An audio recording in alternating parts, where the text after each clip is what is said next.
بسم اللہ السلام علیکم ورحمۃ اللہ وبرکاتہ۔ اہلاً وسہلاً مرحباً، کیسے ہیں آپ سب؟ ٹھیک ہے الحمدللہ۔ چلیں میں سب اسٹوڈنٹس کو آج صلاح کورس میں ویلکم کرتی ہوں۔ اللہ سبحانہ تعالیٰ سے دعا ہے کہ اللہ تعالیٰ ہم سب کو اخلاص اور احسان کے درجے پر اس کورس کو سیکھنے کی توفیق عطا فرمائے اور ہمیں محسنین جیسی نماز ادا کرنے کی توفیق دے، آمین۔ تو چلیے دعا کے بعد سٹارٹ کرتے ہیں۔ پھر نحمدہ ونصلی علی رسول الکریم، اما بعد، فاعوذ باللہ من الشیطان الرجیم، بسم اللہ الرحمن الرحیم۔ رب اشرح لی صدری ویسر لی امری واحلل عقدۃ من لسانی یفقہوا قولی رب زدنی علما اللہم اہد قلبی وسدد لسانی واسلل سخیمۃ قلبی، آمین۔ اللہ تعالیٰ آپ کے علم اور عمل میں برکت عطا فرمائے، ہر قدم پر آسانیاں فرمائے اور ہمیں محسنین جیسی نماز ادا کرنے کی توفیق دیں، آمین۔ تو کلاس شروع کرنے سے پہلے انشاءاللہ اپنی نیت کو اللہ سبحانہ تعالیٰ کے لیے خالص کر لیتے ہیں کہ جو بھی ہم سیکھ رہے ہیں اس کا مقصد اللہ تعالیٰ کی رضا اور اس کی خوشی ہے۔ نبی صلی اللہ علیہ وسلم کی حدیث کے مطابق جس نے دنیا سے سامان حاصل کرنے کے لیے وہ علم حاصل کیا جس علم کو اللہ عز و جل کا چہرہ چاہنے کے لیے حاصل کیا جاتا ہے، تو وہ قیامت کے دن جنت کی خوشبو بھی نہیں پا سکے گا۔ تو ہم سب چاہتے ہیں نا کہ ہمیں جنت کی خوشبو ملے، تو اس کے لیے کیا کرنا ہوگا؟ اپنی نیت کو اللہ کے لیے خالص کر لیں۔ کوئی اور لالچ نہیں ہونا چاہیے، کوئی اور نیت اور مقصد نہیں ہونا چاہیے، بس ایک گول ہونا چاہیے، اور وہ کیا ہے؟ کہ اللہ تعالیٰ ہم سے راضی ہو جائے، وہ خوش ہو جائے۔ تو چلیں اس دعا کو مانگتے ہیں، اللہم وفقنی لما تحب و ترضی، کہ اللہ مجھے توفیق دے کہ میں وہ عمل کروں جس سے آپ محبت کرتے ہیں اور راضی ہوتے ہیں۔ ٹھیک ہے، اخلاص والا عمل یہی ہوتا ہے کہ جو اللہ کی محبت میں کیا جائے اور اللہ کی رضا کے لیے کیا جائے۔ آج کا سبق انشاءاللہ اس میں جو ہم ٹاپکس آج کور کریں گے وہ ہے نماز کی فرضیت، عبادت کی اہمیت، عبادت کے 6 اصول۔ آپ سب کو پتہ ہے عبادت کے 6 اصول کون سے ہیں؟ نماز کے معنی اور نماز کی 9 شرائط۔ کیا آپ کو نماز کی 9 شرائط پتہ ہے؟ نہیں؟ چلیں الحمدللہ اس کلاس میں ہم یہ سب سیکھیں گے، ٹھیک ہے۔ سب سے پہلے ہم دیکھتے ہیں کہ نماز اللہ سبحانہ تعالیٰ نے ہم پر فرض کی ہے، اور یہ ایک ایسی عبادت ہے جس کی درستگی ہماری زندگی کے بہت سارے معاملات کو درست کر دے گی۔ اچھا آپ دیکھیں کہ آپ نے نوٹس کیا ہوگا کہ الحمدللہ ہم بہت ساری عبادات کرتے ہیں نا، تو یہ بتائیں کہ روزہ، آپ جو رمضان کے روزے ہیں وہ سال میں کتنی دفعہ آپ رکھتے ہیں؟ 1 دفعہ، ٹھیک ہے۔ زکوٰۃ سال میں کتنی دفعہ دیتے ہیں؟ 1 دفعہ، ٹھیک ہے۔ اور حج کتنی دفعہ کرنا ہوتا ہے؟ زندگی میں 1 دفعہ، ٹھیک ہے، ہر سال بھی نہیں، 1 in a lifetime۔ لیکن نماز ایک ایسی عبادت ہے جو ہمیں کب کرنی ہے؟ ایوری ڈے، یعنی ایک ایسی عبادت ہے نا جو ہم ڈیلی کرتے ہیں، یعنی موسٹ فریکوینٹ عبادت ہے۔ تو اسی لیے آپ دیکھیں اس کو فکس کرنا بہت ضروری ہے۔ باقی بھی عبادات کو کرنے سے پہلے ہمیں اپنے آپ کو ایجوکیٹ کرنا ہے، اپنے آپ کو جیسے اس طرح ہمیں سیکھنے ہر علم کو کہ کیسے روزہ سنت کے مطابق رکھیں، حج کیسے کریں، زکوٰۃ کیسے دیں، لیکن نماز کو بھی ہمیں سیکھنا ہے کیونکہ یہ سب سے زیادہ کی جانے والی عبادت ہے، دن میں 5 دفعہ بالکل۔ اور پھر جو استاذہ نے جیسے ایک جملہ ہمیں کہا تھا جب انہوں نے ہمیں صلاح کا کورس کروایا تھا کہ جس کی نماز درست ہو گئی اس کے سب کام درست ہو گئے۔ نماز جو ہے یہ سب سے پہلا اللہ تعالیٰ کا حکم ہے جس کو اللہ تعالیٰ نے فرض کیا تھا، یعنی پہلی عبادت ہے جس کو اللہ تعالیٰ نے فرض کیا، اور ایمان والوں پر نماز کی عبادت فرض ہے۔ اور اللہ سبحانہ تعالیٰ نے قرآن مجید میں فرمایا وَأَقِیمُوا الصَّلَاةَ وَآتُوا الزَّکَاةَ وَارْکَعُوا مَعَ الرَّاکِعِینَ، اور نماز قائم کرو اور زکوٰۃ ادا کرو اور رکوع کرنے والوں کے ساتھ رکوع کرو. تو اس آیت سے کیا پتہ چلتا ہے کہ اللہ سبحانہ تعالیٰ نے نماز کو قائم کرنے کا حکم دیا ہے، یعنی ایک فرض عبادت ہے. اچھا یہ بتائیں کہ نماز مسلمانوں پر کب فرض ہوئی تھی؟ مکہ میں یا مدینہ میں؟ مدینہ میں. کچھ لوگ کہہ رہے مکہ میں. نماز جو یہ مکہ میں فرض ہوئی تھی. ٹھیک ہے. ام المومنین عائشہ رضی اللہ عنہ سے روایت ہے، انہوں نے کہا کہ اللہ نے جب نماز فرض کی تو حضر اور سفر میں ہر نماز 2 رکعتیں فرض کی تھی. پھر نماز سفر اپنی اصلی حالت میں قائم رکھی گئی اور حضر کی نماز میں اضافہ کر دیا گیا. ٹھیک ہے جی. اب آپ دیکھیں کہ شروع میں نماز کیسے تھی؟ 2 رکعت پڑھنی ہوتی تھی مکہ میں جب نماز فرض کی گئی. اور پھر اس کے بعد پھر کیا کیا گیا کہ سفر کی نماز اسی طرح رکھی گئی مختصر، اور جو عام حالات میں نماز ہے اس کی پھر تعداد بڑھا دی گئی. نماز ایک فرض عبادت ہے، جیسے آپ سب کو پتہ ہے کہ الحمدللہ اسلام کے 5 پلرز ہیں نا. تو اگر آپ ان 5 پلرز کو دیکھیں تو پہلا پلر کیا ہے؟ شہادتین. دوسرا کون سا ہے؟ دوسرا پلر کون سا؟ نماز. اور پھر تھرڈ کون سا ہے؟ زکوٰۃ. فورتھ روزہ. اور 5واں حج. شہادتین کیا ہے؟ کہ اللہ تعالیٰ کے لیے اپنی توحید کو خالص کرنا اور نبی صلی اللہ علیہ وسلم کو اللہ کا آخری نبی ماننا. اور پھر آپ دیکھیں کہ دل کے ایمان کے بعد جو سب سے پہلا پریکٹیکل پلر ہے ہمارا وہ نماز کا ہے. اور ان 5 پلرز کو ہم پہ جب فرض کیا گیا تو آپ دیکھیں اس کا مقصد کیا ہے؟ اللہ تعالیٰ کے آگے سر تسلیم خم کرنا. یعنی سب سے پہلے انسان اپنے دل میں اللہ تعالیٰ پر ایمان لاتا ہے اور پھر اس کے بعد اپنے عمل سے کر کے دکھاتا ہے کہ اس رب جس نے جتنی باتوں کا حکم دیا ہے وہ مجھے کرنی ہے. بالکل ٹوٹل سبمیشن. تو ساری جب ہم اپنے فرائض کو پورا کرتے ہیں تو ہم کیا کرتے ہیں؟ اللہ تعالیٰ کے احکامات کے آگے سر تسلیم خم کرتے ہیں. پھر آپ دیکھیں کہ نماز ایک ایسی عبادت ہے جو وقت کی پابندی کے ساتھ فرض کی گئی ہے. اللہ سبحانہ تعالیٰ نے قرآن مجید میں اس کے بارے میں بتا دیا، ان الصلاۃ کانت علی المؤمنین کتابا موقوتا. بے شک نماز ایمان والوں پر ہمیشہ سے ایسا فرض ہے جس کا وقت مقرر کیا ہوا ہے. یعنی ایسے نہیں کہ جب دل کرے نماز پڑھ لیں، نماز کے اوقات مقرر ہیں. اچھا آپ یہ نوٹس کریں کہ ایمان کا ذکر ساتھ ساتھ ہے نا، کیونکہ جس انسان کے اندر ایمان ہوتا ہے نا تو وہ کیا کوشش کرتا ہے کہ اللہ کے حکم کو ویسے ہی ادا کرنے کی کوشش کرے جیسے اللہ تعالیٰ نے حکم دیا. یعنی وہ پھر اپنی منمانیاں نہیں ہوتی. اللہ تعالیٰ نے کہا، اللہ نے حکم دیا ہے کہ وقت پر نماز پڑھنی ہے، تو پھر ایمان والا کیا کوشش کرتا ہے کہ اپنے دن کا سکیجول ایسے بنائے کہ ہر جگہ نماز پہلے آئے اور ان بٹوین پھر باقی کام آ جائے.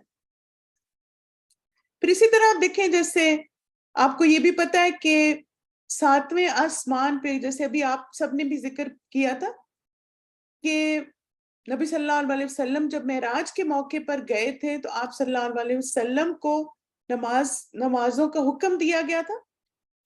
اور وہ بہت طویل حدیث ہے، صحیح بخاری میں آپ اس کو دیکھ بھی سکتے ہیں. تو آپ دیکھیں کہ اس ساری حدیث میں کیا پتہ چلتا ہے کہ انیشلی کتنی نمازیں فرض کی گئی تھی؟ 50. لیکن پھر کون سے نبی تھے جنہوں نے نبی صلی اللہ علیہ وسلم کو کہا تھا کہ آپ اللہ تعالیٰ سے تخفیف کی گزارش کریں، یعنی آپ کی امت نہیں کر سکے گی؟ موسیٰ علیہ السلام نے. شاباش. اور پھر نبی صلی اللہ علیہ وسلم کم کرواتے رہے، حالانکہ پھر اینڈ میں آ کے 5 تک، پھر اس کے بعد انہوں نے کہا کہ اب میں نہیں جاؤں گا نا. تو پھر اللہ سبحانہ تعالیٰ نے کیا کہا تھا کہ 5 کا ثواب پھر کتنا ہے؟ 50 کے برابر، کیونکہ ہمارے ہاں کئی بھی بات لوٹائی نہیں جاتی. تو آپ دیکھیں کہ بعض لوگوں کے لیے تو 5 بھی پڑھنی مشکل ہو جاتی ہے.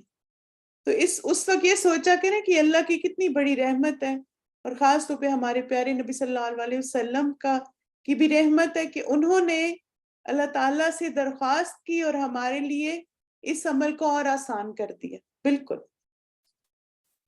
اب ہم کچھ امپورٹنٹ بات دیکھتے ہیں کہ عبادت کی ہماری زندگی میں کیا اہمیت ہے. سب سے پہلی چیز تو آپ دیکھیں کہ جو انسان 5 نمازیں ادا کرتا ہے اس کے لیے جنت کا وعدہ ہے. الحمدللہ. عبادہ بن صامت فرماتے میں نے رسول اللہ صلی اللہ علیہ وسلم کو فرماتے سنا اللہ نے اپنے بندوں پر 5 نمازیں فرض کی ہیں جس نے انہیں ادا کیا اور ان کا حق ہلکا سمجھتے ہوئے ان میں سے کچھ بھی ضائع نہ کیا تو اللہ کا اس کے لیے قیامت کے دن یہ عہد ہے کہ اس کو جنت میں داخل فرمائے گا. یعنی ان کا حق ہلکا سمجھتے ہوئے. اس کا کیا مطلب ہے؟ یعنی یہ نہیں کہ چلو کر لیں گے کوئی بات نہیں, کبھی پڑھی کبھی نہیں پڑھی, بلکہ یہ کہ پوری رسپانسبلٹی کے ساتھ ان کو ادا کیا اور کچھ بھی ضائع نہیں کیا. یعنی نماز کو اس کے آداب اور شرائط کے ساتھ ادا کیا. اور جس نے ان کو ادا کیا مگر ان کا حق ہلکا سمجھتے ہوئے ان میں سے کچھ ضائع کر دیا تو اللہ کا اس کے لیے کوئی عہد نہیں, وہ چاہے تو عذاب دے اور اگر چاہے تو معاف کر دے. تو اس لیے انشاءاللہ ہم کوشش کریں گے کہ اپنی نمازوں کو اتنا خوبصورت بنائیں کہ اللہ تعالیٰ اس کی وجہ سے ہمیں جنت میں داخل کر دے انشاءاللہ. پھر اسی طرح آپ دیکھیں کہ نماز درجات کی بلندی کا بھی ذریعہ, اور اس حدیث سے ہمیں یہ بات پتہ چلتی ہے رسول اللہ صلی اللہ علیہ وسلم کے آزاد کردہ غلام ثوبان سے یہ صحابی ملے مادان, تو میں نے عرض کیا کہ آپ مجھے ایسے عمل کی خبر دیں جس کے کرنے سے مجھے اللہ جنت میں داخل کر دے, یا میں نے کہا کہ مجھے اللہ کے نزدیک سب سے پسندیدہ عمل کے بارے میں خبر دیں, وہ خاموش رہے. میں نے پھر پوچھا تو وہ خاموش رہے. میں نے تیسری مرتبہ پوچھا تو انہوں نے فرمایا میں نے رسول اللہ صلی اللہ علیہ وسلم سے اس بارے میں سوال کیا تو آپ صلی اللہ علیہ وسلم نے فرمایا تم پر اللہ کے سجدوں کی کثرت لازم ہے. تم جب بھی کوئی سجدہ کرتے ہو تو اللہ اس سجدے کے سبب سے تمہارا ایک درجہ بڑھا دیتے ہیں اور اس کے ذریعے تمہاری خطا مٹا دیتے ہیں. سبحان اللہ. یعنی ہر دفعہ جب ہم نماز پڑھتے ہیں تو آپ دیکھیں کہ نماز میں ہر رکعت میں آپ 2 سجدے کرتے ہیں نا, تو ہر دفعہ جب آپ سجدہ کرتے ہیں تو کیا ہوتا ہے, ایک درجہ بڑھ جاتا ہے اور ایک گناہ معاف ہو جاتا ہے. الحمدللہ. اب یہ کہ جو ہم اللہ تعالیٰ کی عبادت کرتے ہیں اس کے 6 اصول بھی ہیں, اور یہ اصول ساری عبادات پہ امپلیمنٹ ہوتے ہیں. ٹھیک ہے. سب سے پہلا اصول کیا ہے؟ اخلاص. اور یہ نیچے اس کے دلائل ہیں, یعنی قرآن مجید میں ان سارے پرنسپلز کی, ان سارے اصولوں کی کے دلائل دیے گئے ہیں. پہلا اخلاص, یعنی عمل اللہ کے لیے خالص ہو. دوسرا ہے اللہ نے اسے مشروع کیا ہو, یعنی اللہ تعالیٰ نے شریعت میں اس کا حکم دیا ہو. پھر رسول اللہ صلی اللہ علیہ وسلم نے اس کی وضاحت کی ہو. پھر امید اور خوف کے ساتھ عبادت ہو, مشروع اوقات اور مقدار میں ہو, اور مرتے دم تک عبادت ہو. ٹھیک ہے. چلیں ایک ایک کر کے دیکھتے ہیں. پہلا اصول وَمَا أُمِرُوا إِلَّا لِيَعْبُدُوا اللَّهَ مُخْلِصِينَ لَهُ الدِّينَ, اور انہیں اس کے سوا حکم نہیں دیا گیا کہ وہ اللہ کی عبادت کریں اس حال میں کہ اس کے لیے دین کو خالص کرنے والے, ایک طرف ہونے والے, اور نماز قائم کریں اور زکوٰۃ دیں, اور یہی مضبوط ملت کا دین. تو اس آیت سے کیا بات پتہ چلتی ہے کہ اللہ سبحانہ تعالیٰ نے اس بات کا حکم دیا ہے کہ جب اللہ کی عبادت کریں تو کس طرح, دین کو خالص کر کے, یعنی اپنی نیتوں کو اللہ تعالیٰ کے لیے خالص کر کے. اچھا اب ایک چھوٹی سی ایکٹیویٹی ہم کریں گے, تھوڑی آپ کی توجہ چاہیے. ریڈی ہیں سب؟ اب آپ مجھے یہ بتائیے کہ ان میں کون سی نیت اخلاص کے مطابق ہے. ٹھیک ہے. میں یہ صدقہ اس لیے کر رہی ہوں کیونکہ میری امی کرتی تھیں اور اس کا ثواب میری امی کو ملے. کیا یہ نیت خالص ہے؟ یس یا نو میں جواب دیں. نو. میں نے اپنے والدین کے حق میں کمی کی, میں یہ 2 نفل ان کے لیے پڑھتی ہوں تاکہ ان کا درجہ بلند ہو. یس اور نو؟ یس. ٹھیک ہے. کچھ لوگ کہہ رہے ہیں یس. میں یہ عمل اللہ کی رضا اور خوشی کے لیے کر رہی ہوں, مجھے اس کا اجر اللہ سے چاہیے. یس اور نو؟ میری ٹیچر کو یہ دعا بہت پسند ہے، میں اس لیے یہ دعا مانگتی ہوں تاکہ ان کو بتا سکوں. نو. اب ہم دیکھتے ہیں کہ صحیح نیت کون سی ہے. اب دیکھیں یہ نیت ہونی چاہیے. آپ اگر جیسے مثلا آپ صدقہ کر رہی اس لیے کہ امی کرتی تھی تو پھر آپ اللہ کے لیے تو نہیں کر رہے نا. یعنی اس میں کیا کیا آپ نے، کسی اور کو شامل کر لیا. آپ دیکھیں صدقہ اللہ کے لیے کریں اور پھر اولاد کی ہر نیکی کا ثواب ماں باپ کو مل جاتا ہے. اسی طرح یہ کہ کچھ لوگ کچھ نوافل ڈیڈیکیٹ کر لیتے ہیں اپنے والدین کے لیے، تب آپ دیکھیں کہ پھر اس کا مطلب ہے یہ تو اخلاص نہیں ہے. انشاءاللہ آگے ہم دیکھ لیتے ہیں کہ کیا اللہ کے رسول نے ایسا کیا تھا. تو اس لیے نفل ہم اللہ کے لیے پڑھیں گے، لیکن اگر آپ چاہتے ہیں اللہ تعالیٰ آپ کے والدین کی مغفرت کرے یا ان کے درجات بلند کرے تو ان کے لیے دعا کریں.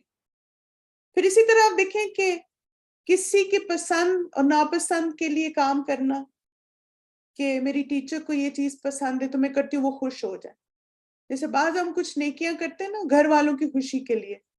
ہاں میرے گھر والے خوش ہو جاتے ہیں جب میں مسجد میں افطاری کرواتی ہوں، میرے نا ہسبینڈ کو بڑا اچھا لگتا ہے جب میں یہ کرتی ہوں. تب آپ دیکھیں جب آپ ایسے کام کرتے ہیں، ایسے جملے بولتے ہیں، تو آپ نے اپنی نیت کو خراب کر لیا. تو نیت خالص کون سی ہے؟ صرف وہ عمل اللہ کے لیے ہونا چاہیے کہ میں اللہ کے لیے کر رہی ہوں اور اس کا اجر مجھے اللہ سے چاہیے. ٹھیک ہے؟ یس. اچھا، کیا یہ اخلاص ہے ماں باپ کے لیے عبادت کرنا؟ یہ بتائیں. اب کلیئر ہو گیا؟ اللہ کی رضا کے لیے عبادت کرنا یہ اخلاص ہے؟ یس. نیک کہلانے کے لیے عبادت کرنا؟ نو. ٹھیک ہے. تو لہٰذا آپ دیکھیں کہ ہم کسی کے لیے نفل نہیں پڑھیں گے، صرف ہم اللہ تعالیٰ کے لیے عبادت کریں گے. ٹھیک ہے. اور نہ ہی ہے کہ لوگ ہمیں نیک کہیں. چلیں آگے چلتے ہیں. یہ آیت نہ کلیئر کر دیتی کہ نماز کس کے لیے پڑھنی ہے. قُلْ إِنَّ صَلَاتِي وَنُسُكِي وَمَحْيَايَ وَمَمَاتِي لِلَّهِ رَبِّ الْعَالَمِينَ لا شریک لہ. یہ دیکھیں کیا ہے، کوئی شریک نہیں بیچ میں. وَبِذَلِكَ أُمِرْتُ وَأَنَا أَوَّلُ الْمُسْلِمِينَ. کہہ دیجئے بے شک میری نماز اور میری قربانی اور میری زندگی اور میری موت اللہ ہی کے لیے. یعنی نماز کس کے لیے؟ اللہ کے لیے. تو اس سے کلیئر ہو گیا نا کہ ماں باپ کے لیے آپ نماز نہیں پڑھ سکتے، نماز آپ اللہ کے لیے پڑھیں. اور میری قربانی اللہ کے لیے، میری زندگی اللہ کے لیے، میری موت اللہ کی. ایوری تھنگ از فار اللہ. اور اس کا کوئی شریک نہیں، یعنی بیچ میں ہم نے کسی کو نہیں لے کر آنا. پھر آپ دیکھیں عبادت کا دوسرا اصول کیا ہے کہ اللہ نے اسے مشروع کیا ہو. یعنی اللہ سبحانہ تعالیٰ نے ہمیں قرآن اور سنت میں اس کے بارے میں بتایا ہو کہ یہ کام کرنا ہے تم نے. جیسے نماز کا حکم دیا، روزے کا حکم دیا، بہت سارے کاموں کا حکم دیا اور بہت سارے کاموں سے روک دیا. تو یہ نہیں کہ خود سے ہم کوئی چیز بنا لیں کہ ہاں یہ بھی ہمیں کرنا ہے، تو وہ دین نہیں ہے. عبادت کون سی ہے، دین کون سا ہے؟ جو اللہ تعالیٰ نے قرآن میں بتا دیا. اس کی دلیل کیا ہے؟ سورہ جاسیہ آیت 18-19. پھر ہم نے تمہیں دین کے معاملے میں ایک واضح راستے پہ لگا دیا، سو اسی پر چلو اور ان لوگوں کی خواہشات کے پیچھے نہ چلو جو نہیں جانتے. تو یہاں پہ آپ دیکھیں اللہ تعالیٰ نے بتا دیا نا اللہ شریعت، کہ ہم نے تمہیں دین کے معاملے واضح راستہ بتا دیا اور وہ قرآن اور سنت میں تمہیں راستہ مل جائے گا. اچھا اب یہ بتائیں کہ کہاں سے معلوم ہوگا کہ اللہ تعالیٰ نے اس حکم کو مشروع کیا؟ شریعت کا علم ہمیں کہاں سے ہوگا؟ یہ بتائیں. شاباش، قرآن اور سنت سے. Very good. پھر عبادت کا تیسرا اصول رسول اللہ صلی اللہ علیہ وسلم نے اس کی وضاحت کی ہو. اللہ تعالیٰ نے قرآن مجید میں فرمایا وَمَا آتَاكُمُ الرَّسُولُ فَخُذُوهُ وَمَا نَهَاكُمْ عَنْهُ فَانْتَهُوا. ٹھیک.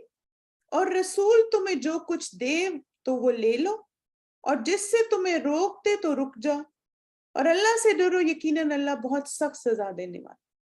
اب آپ دیکھیں اس آیت سے کیا دلیل ملی کہ اللہ سبحانہ تعالیٰ نے نبی صلی اللہ علیہ وسلم پر قرآن نازل کیا اور نبی صلی اللہ علیہ وسلم نے ہمیں کر کے دکھایا. جیسے آپ دیکھیں, کیا ہم سنت کو فالو کیے بغیر نماز ادا کر سکتے ہیں صرف قرآن پڑھ کے؟ نہیں نا. قرآن میں ہمیں یہ نہیں پتہ چلتا کہ نماز سے پہلے اذان دینی ہے, اذان میں کیا کہا جائے گا یہ قرآن میں مینشن نہیں ہے. پھر اس کے بعد جب ہم نماز کے لیے کھڑے ہوں گے تو ہمیں تکبیر کہنی ہے, پھر کیا پڑھنا ہے, یہ ساری چیزیں قرآن میں نہیں مینشن کی گئی. اللہ تعالیٰ نے حکم دے دیا اور پھر اس کی وضاحت ہمیں نبی صلی اللہ علیہ وسلم نے کر کے دکھائی. ٹھیک ہے, تو اس لیے آپ دیکھیں قرآن کو انڈرسٹینڈ کرنے کے لیے سنت کو بھی انڈرسٹینڈ کرنا ضروری ہے. وہ ہم ساتھ ساتھ پڑھیں گے, اس کو الگ نہیں کر سکتے. عبادت مکمل ہی نہیں ہو سکتی جب تک ہم سنت کو فالو نہ کریں. اب یہ کہ کہاں سے معلوم کریں کہ رسول اللہ صلی اللہ علیہ وسلم نے اس کی وضاحت کی ہے, یہ کہاں سے پتہ چلے گا؟ حدیث سے. شاباش. اور آپ دیکھیں الحمدللہ جس طرح قرآن مجید کو جمع کیا گیا, اسی طرح نبی صلی اللہ علیہ وسلم کی حدیث کو بھی جمع کیا گیا. یہ حدیثیں کس نے جمع کی تھی, ہم تک کیسے پہنچی, کن لوگوں نے ان کو کمپائل کیا؟ صحابہ کرام نے. شاباش. صحابہ کرام جو تھے ریسیپینٹس تھے نا, یعنی نبی صلی اللہ علیہ وسلم سے انہوں نے لیا اور پھر اس کو ڈاکومنٹ کیا اور ہم تک پہنچایا. تو اس لیے آپ دیکھیں کہ جو چیز ہمیں وضاحت چاہیے, ہم اللہ تعالیٰ اللہ کے رسول صلی اللہ علیہ وسلم کی سنت کو دیکھتے ہیں اور پھر وہ ہمیں کلیئرٹی آ جاتی ہے کہ اس حکم پہ عمل کیسے کرنا. یس. پھر عبادت کا چوتھا اصول ہے امید اور خوف کے ساتھ عبادت ہو. اللہ تعالیٰ قرآن مجید میں فرماتے ہیں انہم کانوا یسارعون فی الخیرات ویدعوننا رغبا ورہبا. بے شک وہ نیکیوں میں جلدی کرتے تھے اور ہمیں رغبت اور خوف سے پکارتے تھے اور ہمارے ہی لیے عاجزی کرنے والے تھے. اب آپ دیکھیں کہ جب ہم کہتے ہیں خوف اور امید, تو امید کس کی ہونی چاہیے ہمیں جب ہم عبادت کریں؟ تو یعنی آپ فرض کریں آپ نماز پڑھ رہے ہیں, تو کیا امید ہونی چاہیے؟ آپ کو جنت ملے, اللہ راضی ہو جائے, اللہ قبول کر لے. شاباش. اللہ کی رحمت ملے, اللہ بخش دے, اللہ ایکسپٹ کر لے. ایکسلنٹ. تو امید کس کی؟ کہ اللہ سبحانہ تعالیٰ اس عبادت کو قبول کر لے اور اللہ تعالیٰ ہمیں اس کی وجہ سے ہمارے لیے جنت کا رستہ آسان کر دے, ہم اللہ تعالیٰ کی رحمت کے امیدوار بن جائیں. آپ دیکھیں کہ جنت جو ہے نا وہ ہمارے اعمال کی وجہ سے نہیں ملے گی ہمیں, یہ ہمیں پتہ ہے نا سب کو. جنت ملے گی اللہ کی رحمت کی وجہ سے. تو رحمت اللہ کی کب ملے گی؟ جب اللہ خوش ہوگا, راضی ہوگا ہمارے اعمال سے انشاءاللہ. ٹھیک ہے. اچھا, خوف کس کا ہونا چاہیے ہمیں عبادت کے بعد؟ خوف کس کا ہو؟ اللہ تعالیٰ کا خوف. کس بات کا؟ کہ بالکل کہ پتہ نہیں ایسا نہ اللہ تعالیٰ قبول ہی نہ کرے. پھر آپ دیکھیں اس بات کا خوف کہ کہیں ریاکاری نہ آ جائے. پھر اس بات کا خوف کہ کہیں پتہ نہیں میرے نیت خراب تو نہیں ہو گئی تھی.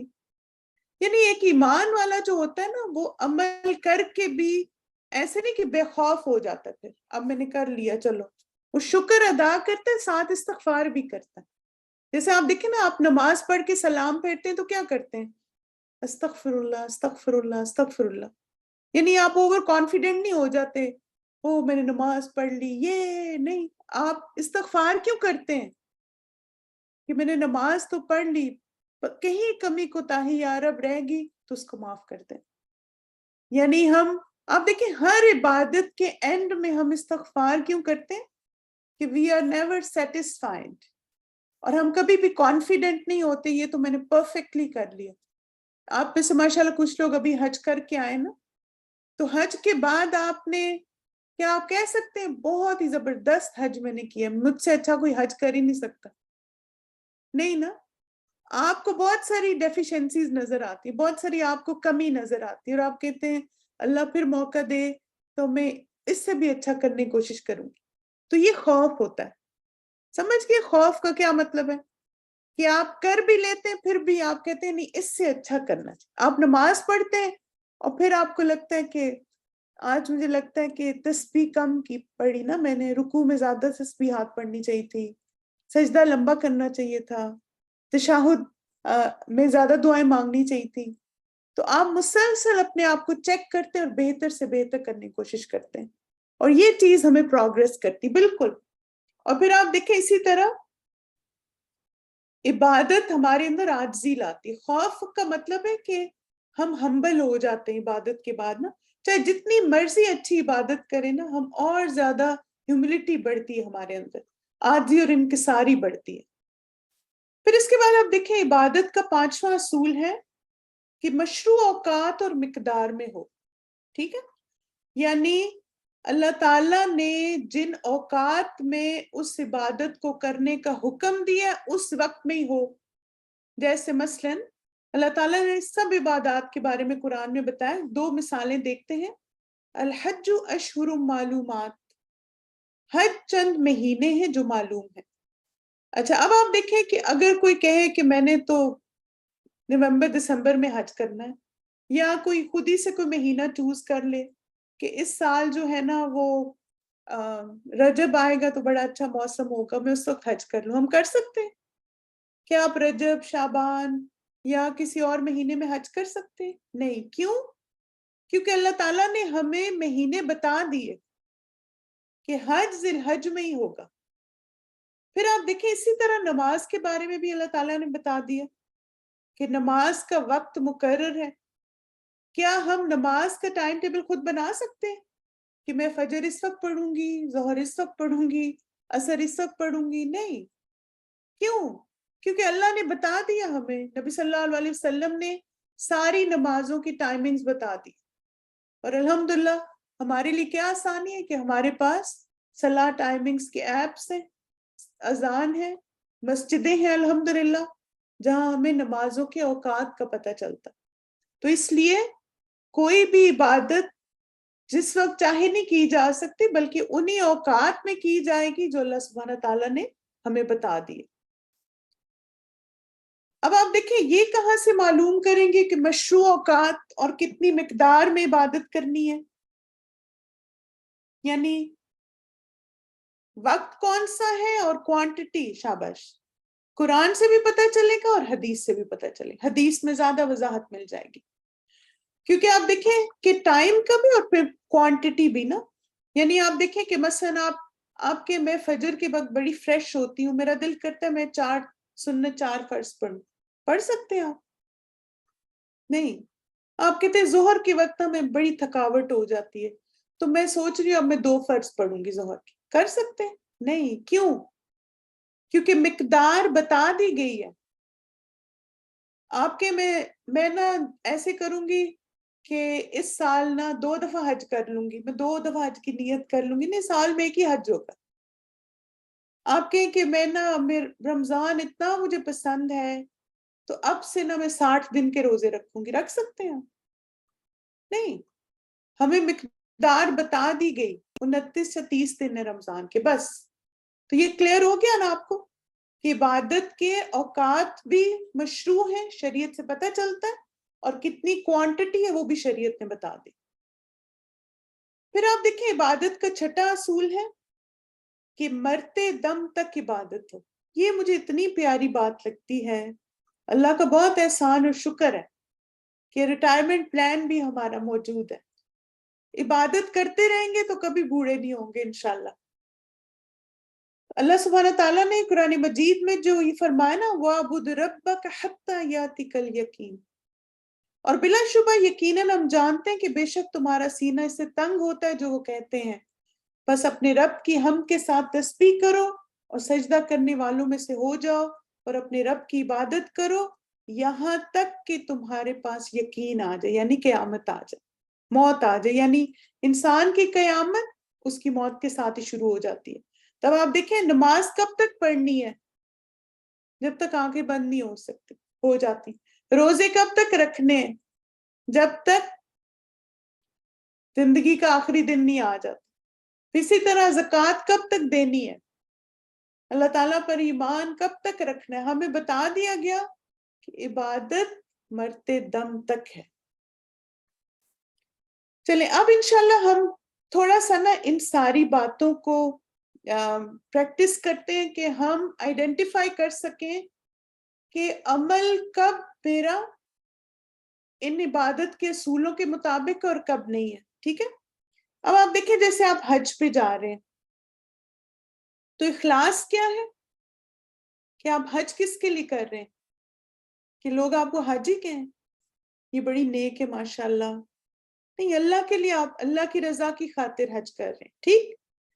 پھر کیا اللہ تعالیٰ نے حج فرض کیا ہے؟ کیا اللہ نے اسے مشروع کیا ہے؟ بالکل کیا، الحمدللہ.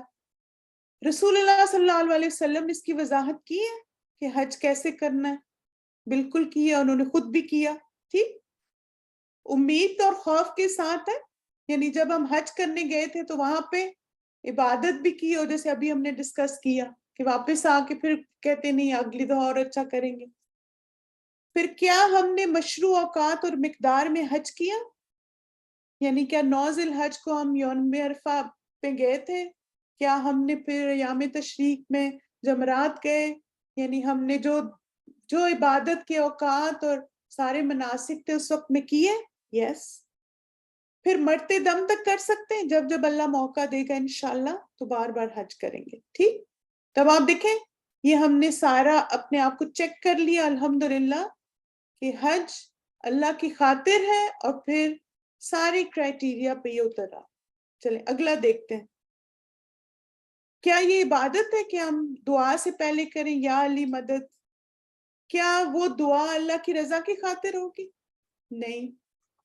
کیا اللہ تعالیٰ نے ہمیں قرآن میں دعا مانگنے کا یہ طریقہ بتایا؟ نہیں.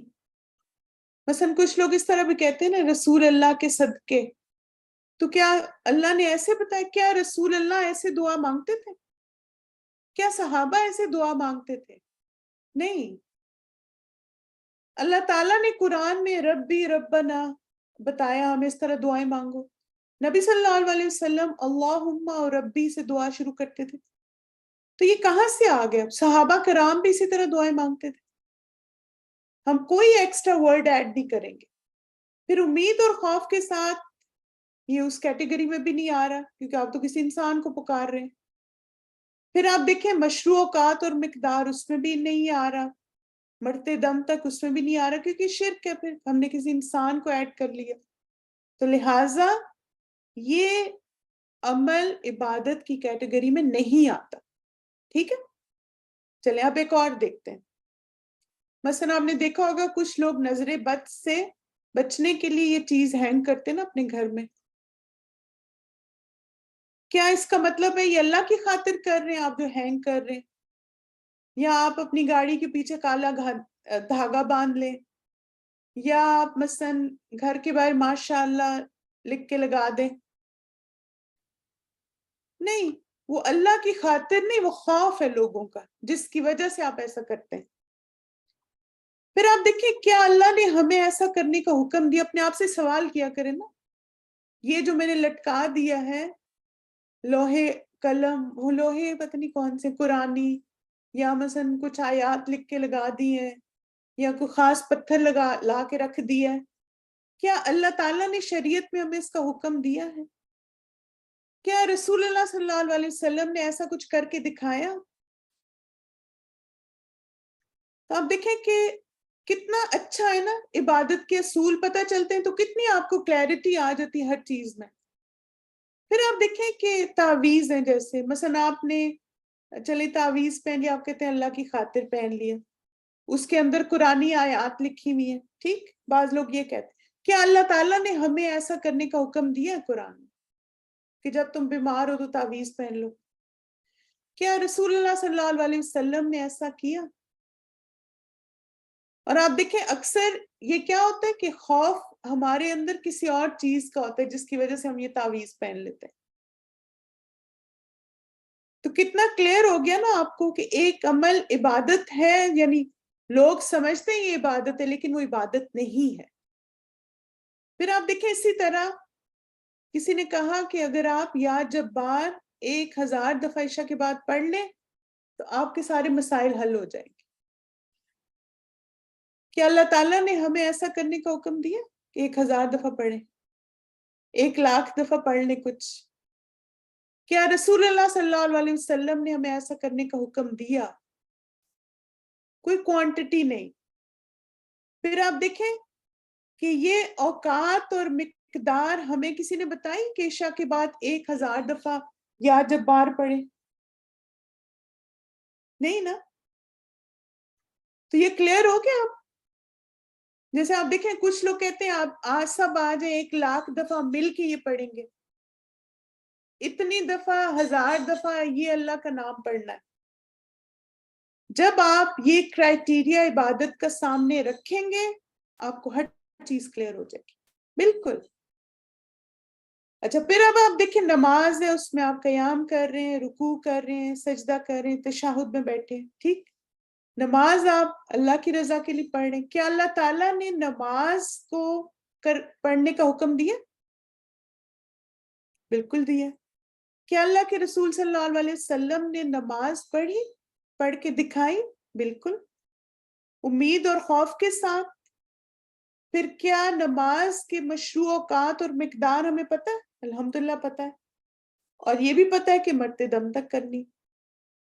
تب آپ دیکھیں کہ اب یہ چیز آپ کو کلیئر ہوگی کہ کس طرح آپ نے اپنے ہر عمل کو فلٹر کرنا ہے.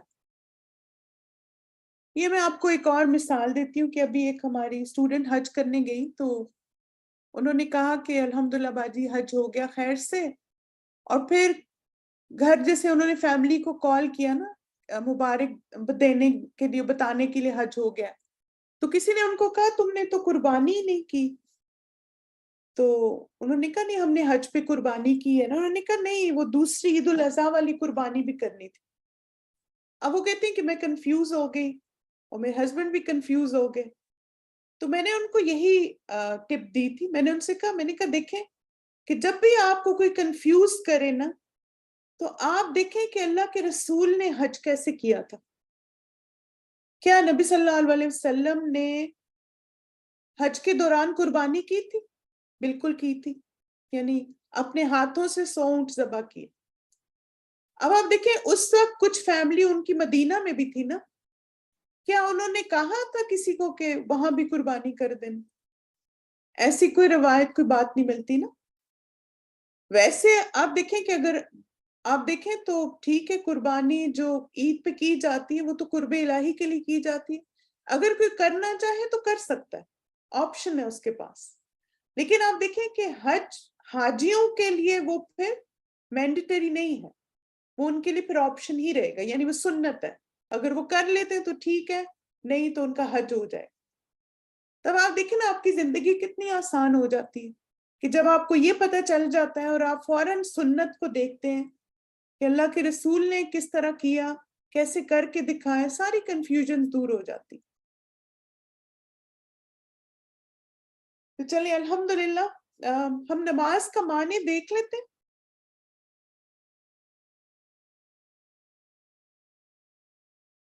اب دیکھیں عبادت کا جو تصور تھا وہ سارے ادیان میں تھا, اور وہی ہے نا کہ ہر اللہ تعالیٰ نے قرآن میں بھی کہا نا کہ ہم نے ہر امت کو ان کی شریعت اور طریقہ بتا دی.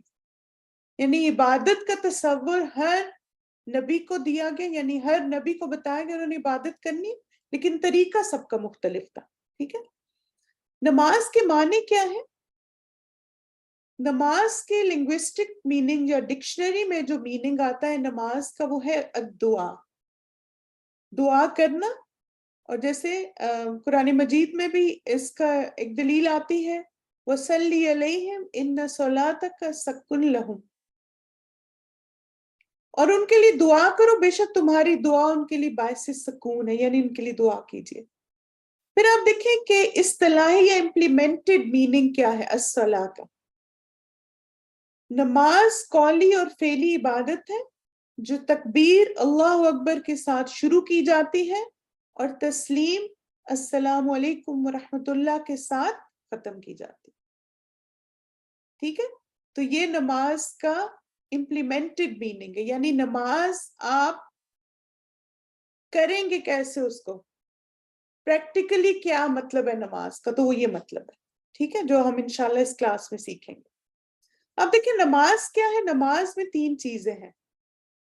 پہلی چیز ہے کہ انگیج, یعنی آپ پورے فوکسڈ ہو کے نماز پڑھیں, پورے خشوع کے ساتھ.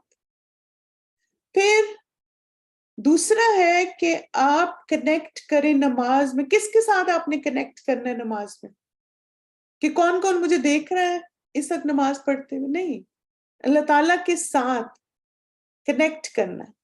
اور پھر نماز کیا ہے, سبمٹ. جیسے ابھی ہم نے ڈسکس کیا نا کہ امید اور خوف یعنی سبمیشن ہے. نماز ہمارے اندر عاجزی بڑھاتی ہے, نماز ہمارے اندر خضوع کا اضافہ کرتی. اللہ سبحانہ تعالیٰ سے دعا ہے کہ اللہ تعالیٰ ہم سب کو محسنین جیسی نماز ادا کرنے کی توفیق عطا فرمائے. تو انشاءاللہ my dear students, ہم نیکسٹ ویک پھر نماز کی شرائط پڑھیں گے. آج چونکہ باقی عبادت کے اصول سیکھنے زیادہ امپورٹنٹ تھے, کیونکہ اس پہ تھوڑی سی بات اس لیے بھی کی گئی تاکہ ہمارے اندر نا یہ کلیئرٹی آ جائے. کیونکہ آپ دیکھیں کہ دین میں جو نئی انوینشنز ہو گئی ہیں نا, اس کی یہی وجہ ہے کہ ہمیں یہ نہیں پتا کہ عبادت ہوتی کیا کیا. جو ہمیں جو کہتا ہے ہم کرنا شروع کر دیتے ہیں. کوئی ہمیں کہتا ہے ہاں امی ابو کے لیے نفل پڑھو, تو اب آپ دیکھیں نا, جیسے آپ میں سے کچھ سسٹرز نے کہا, اب یہ تھا کہ آپ کو اتنی محبت ہے اپنے ماں باپ سے تو آپ نے وہ کرنا شروع کر دیا, حالانکہ شریعت میں ہمیں ایسا کرنے کا کوئی دلیل نہیں ملتی. تو جب آپ کو یہ عبادت کے 6 اصول پتا ہوں گے نا, تو ہر عمل کرنے سے پہلے آپ آرام سے اس کو فلٹر کر سکتے ہیں. جزاکم اللہ خیرن کثیرہ آپ سب کی پارٹیسپیشن کے لیے. سبحانک اللہم و بحمدک, اشہد ان لا الہ الا انت, استغفرک و اتوب الیک. السلام علیکم ورحمۃ اللہ وبرکاتہ.